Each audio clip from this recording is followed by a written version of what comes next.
আমি আজি বাইদেউক পাইছোঁ, আমি নথৈ আনন্দিত। কাৰণ আমাৰ এইজনে বহুত মানে কথাত মনত ভাবি থাকে।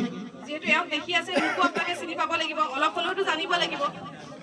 ঘপককে মই বোলে 9 তাৰিখৰ দিনাখন আহি গ'লো, কোনো কথা বতৰা নাই, এগৰাকী কোন আহিলে।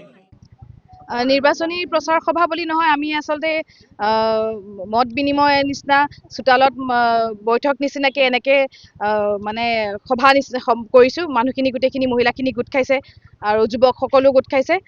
প্ৰচাৰ কৰিবলগীয়া আছে বুলি মই ভাবাই নাই, আৰু ৰাইজেও কৈছে প্ৰচাৰ কৰিব নালাগে, কাৰণ বিধায়ক ডাঙৰীয়া ৰূপজ্যোতি কুৰ্মীক তেওঁলোকে পাইছে, তেওঁলোকে চিনিয়ে পায়, তেওঁলোকে পাইছে, কথা বতৰা পাতিছে। সেইকাৰণে প্ৰচাৰ নহয়, মই খালি চাহ চিনাকি আৰু মাত এষাৰ দিবলৈ নিৰ্বাচনৰ আগত সেই মাত এষাৰ দিবলৈহে ৰাইজৰ আগত মানে উপস্থিত হৈছোহি। আৰু উপস্থিত হৈ মই ভাবিছোঁ যে ৰূপজ্যোতি কুৰ্মীতকৈ মইহে বেছি মৰম পাইছোঁ নেকি। কাৰণ মোৰ কাৰণে তেওঁলোকে বহুত মানে মহিলাসকলে মোক দেখাই নাই, মোক চিনিয়েও নাপায়, কিন্তু মোৰ কাৰণে মোক লগ কৰিবলৈ বা কথা এষাৰ পাতিবলৈ ৰখি আছে। 1-1.5 ঘণ্টা মোৰ কাৰণে ৰখিছে। আমি এনেকৈ ঘূৰি ঘূৰি আহোঁতে ইঘৰ সিঘৰত সোমাই, নামঘৰত ক'ৰবাত ভাগৱত হৈছে, কাৰোবাৰ কোনোবা মানে জ্যেষ্ঠ লোক আছে, সেৱা এনেকৈ লৈ আহোঁতে জেগা পাওঁতে দেৰিয়ে হৈ গৈছেগৈ। আৰু বিশেষকৈ ফটো চেলফি উঠিয়ে বহুত দেৰি হৈ গৈছেগৈ মোৰ।